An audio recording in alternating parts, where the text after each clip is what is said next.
Semakin saya baca hadis ini, semakin kuat keyakinan saya bahwa Nabi Muhammad SAW mendapat wahyu dari Allah Subhanahu wa taala. Semakin kuat keyakinan dan keimanan. Kenapa? Seandainya Nabi berkata, zaman nanti di akhir zaman itu semakin cepat, semakin dekat, semakin berlalu tak terasa. Tapi kemudian zaman yang kita lalui tak sama seperti yang dikatakan Nabi.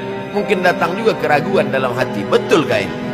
Tapi ternyata 1441 tahun lampau, 1440 tahun yang lalu Nabi mengatakan, dan hari ini terbukti.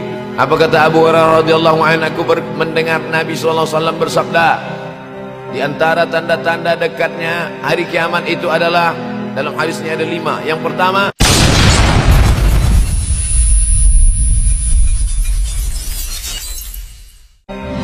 apa kata Abu Hurairah radhiyallahu anhu? Aku mendengar Nabi SAW bersabda, di antara tanda-tanda dekatnya hari kiamat itu adalah, dalam hadisnya ada 5. Yang pertama, yataqarabus zaman.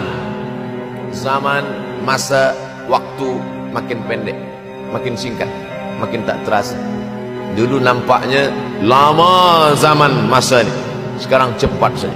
Dari pagi ke petang, petang ke pagi, pagi ke petang, petang ke pagi. Bahkan sekarang ada pula orang yang tak tahu petang, tak tahu pagi. Pagi tidur, petang tidur. Tak terasa. Yataqarabuz zaman. Tanda-tanda kiamat, fitnah akhir zaman sudah dekat adalah yataqarabuz zaman, kata Nabi SAW. Apakah beza antara 5 minit dulu dengan 5 minit sekarang? Sama.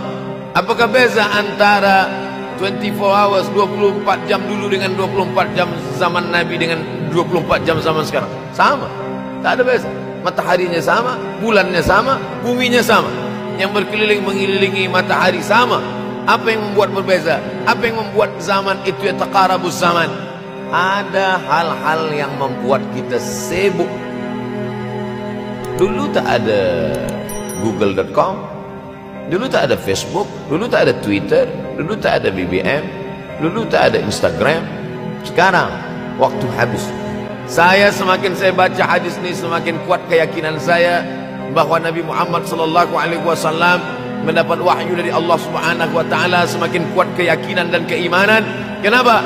Seandainya Nabi berkata, zaman nanti di akhir zaman itu semakin cepat, semakin dekat, semakin berlalu tak terasa. Tapi kemudian zaman yang kita lalui tak sama seperti yang dikatakan Nabi. Mungkin datang juga keraguan dalam hati, betulkah ini? Tapi ternyata 1441 tahun lampau, 1440 tahun yang lalu Nabi mengatakan, dan hari ini terbukti, zaman begitu cepat berlalu. Masya Allah, tabarakallah. Hari inilah ditemukan internet, hari ini datang television, hari ini datang WhatsApp, hari ini datang yang melalaikan kita daripada Allah Subhanahu wa taala. Habis waktu berlalu. Padahal waktu inilah yang akan ditanya oleh Allah Subhanahu wa taala. Kenapa hadis ini yang Ustaz bahaskan? Kami nak mendengar hadis tentang Dajjal dah lahir atau belum? Dajjal dah hadir. Yang perlu kita siapkan adalah iman dan takwa, pengetahuan kita, supaya kita jangan sampai terkecoh, supaya kita boleh membezakan mana hak, mana batil, mana betul, mana salah, mana lurus, mana bengkok, mana hitam, mana putih. Sehingga dengan istiqomahnya kita beribadah ini, kita boleh membezakan mana Al-Masih yang original, yang asli, mana Al-Masih Ad-Dajjal.